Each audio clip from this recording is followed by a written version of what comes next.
Alors, est-ce que dire non à l'autre, c'est pas un peu égoïste? Je me suis moi-même longtemps posé cette question. Bon, j'ai été élevée dans la religion catholique, hein. L'autre passe avant nous, l'autre est plus important que nous. Même si dans la Bible on dit aime l'autre comme toi-même. Mais moi, à l'époque, j'avais compris aime l'autre et puis aime-toi, éventuellement s'il reste du temps. En tout cas, c'est ce que j'avais compris. Mais combien d'entre nous ne savent même pas ce que signifie s'aimer soi-même, prendre soin de soi-même? Ça veut dire quoi? Bien manger, aller voir le médecin quand je suis malade, faire du sport, aller marcher. En fait, moi, à l'époque, j'étais complètement perdue parce qu'on ne nous apprend pas véritablement à prendre soin de nous quand on est né dans les années 60 et même après, ou même avant. Et puis, j'ai compris que prendre soin de soi, c'est pas que physique. Il faut prendre soin de tous ses besoins.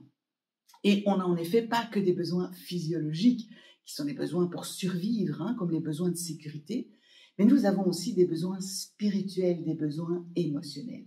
Et ce sont de ces besoins-là dont j'ai envie de parler aujourd'hui, parce que j'aimerais vous dévoiler une des 9 façons que j'ai découvertes dans mon parcours de développement personnel pour prendre soin de mon âme. J'adore cette expression, prendre soin de mon âme, parce qu'en fait, nous sommes un être spirituel incarné dans un corps et non pas un corps, un être humain incarné avec une spiritualité.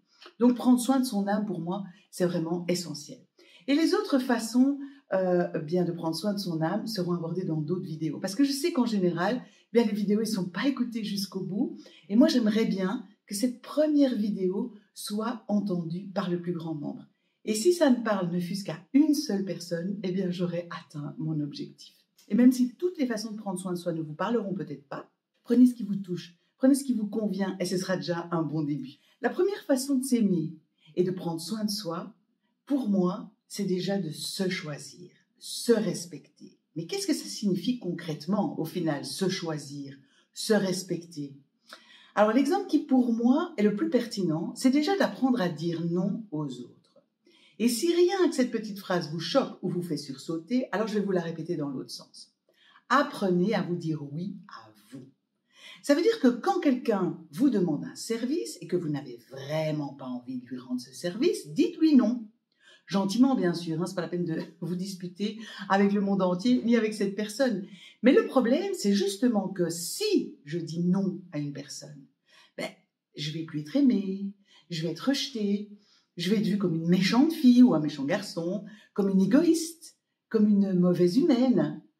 Et c'est là que je vous invite à changer votre regard. Quoi que les autres pensent de vous, est-ce que vous pensez que ça change qui vous êtes vraiment? On a tous le droit de dire non. On a tous le droit de ne pas avoir envie d'aider à un instant T. Et ça ne signifie pas qu'on dira non tout le temps. Ça signifie seulement que, à cet instant précis, je me respecte, je me dis oui, je me choisis. Si la personne à qui vous dites non le prend mal, c'est ok, elle a le droit de mal le prendre. Mais ça ne change pas qui vous êtes. Cette personne le prend mal, c'est une réaction, une émotion qui lui appartient, à laquelle elle a à répondre. Ce n'est pas à vous d'essayer de protéger cette personne. Nous avons chacun à répondre de ce qui nous touche. Mais maintenant, je vois 3 types de réactions à ce que je viens de dire. Soit vous faites partie des gens qui n'ont aucune difficulté à dire non, bon, super. Soit vous faites partie des gens qui arrivent à dire non à une certaine catégorie de personnes, parce qu'évidemment dire non à des gens qu'on ne connaît pas ou voire qu'on n'aime pas, c'est pas ce qu'il y a de plus difficile.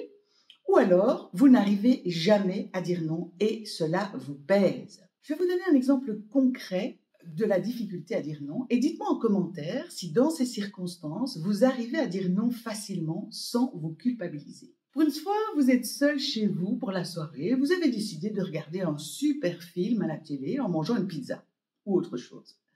Vous vous faites une joie de cette soirée bien méritée, après une dure semaine de travail intense, et c'est à ce moment-là que votre meilleur ami vous téléphone et vous demande si vous pouvez l'aider. C'est son anniversaire de mariage, il a prévu une soirée depuis longtemps en amoureux avec sa femme au restaurant, tout est réservé et la babysitter n'arrive pas. Il vous demande s'il peut déposer les enfants chez vous pour la soirée. Mais toujours dans mon exemple, vous avez vraiment envie de profiter de cette soirée pour vous requinquer de la semaine ou parce que vous voulez profiter de l'absence de votre propre famille qui revient le lendemain, par exemple. Pas facile, hein? Alors à ce moment-là, dans votre tête, il se passe 1000 choses en un instant. Qu'est-ce que je fais? C'est vrai que lui, il est toujours là pour m'aider quand j'en ai besoin. Il ne me dit jamais non. Si vous dites oui, mais que vous ressentez que ce n'est pas juste pour vous, c'est là que vous ne vous respectez pas. Si vous dites non, mais que vous culpabilisez derrière, eh bien vous ne vous respectez pas non plus. Pour arriver à dire non sans culpabilité, eh bien je vous invite à revenir à vous remercier de vous être dit oui à vous. Se respecter, quand on le dit comme ça, c'est simple, hein, mais quand on veut l'appliquer, c'est pas facile. L'idée, c'est de commencer à expérimenter, de se choisir à chaque instant, à expérimenter le oui à soi et donc le non aux autres. Et si dire non dans certaines situations est trop difficile pour vous à ce moment-là, alors dites oui. Mais au moins, soyez conscient qu'en disant oui, vous mettez les besoins de l'autre avant les vôtres. Et vous ne vous choisissez pas. Le plus important est d'être conscient de cela et de commencer à cesser de dire tout le temps oui et de ne même pas se rendre compte que c'est un manque de respect pour soi-même et de bienveillance pour soi. Et puis, est-ce que vous êtes déjà rendu compte que quand vous dites tout le temps oui et qu'en fait, vous auriez bien voulu dire non, vous êtes vous-même dans l'attente que de son côté, l'autre vous dise aussi tout le temps oui. Parce que le jour où il vous dit non, vous allez lui reprocher que c'est pas sympa après tout ce que vous avez fait pour lui. À méditer.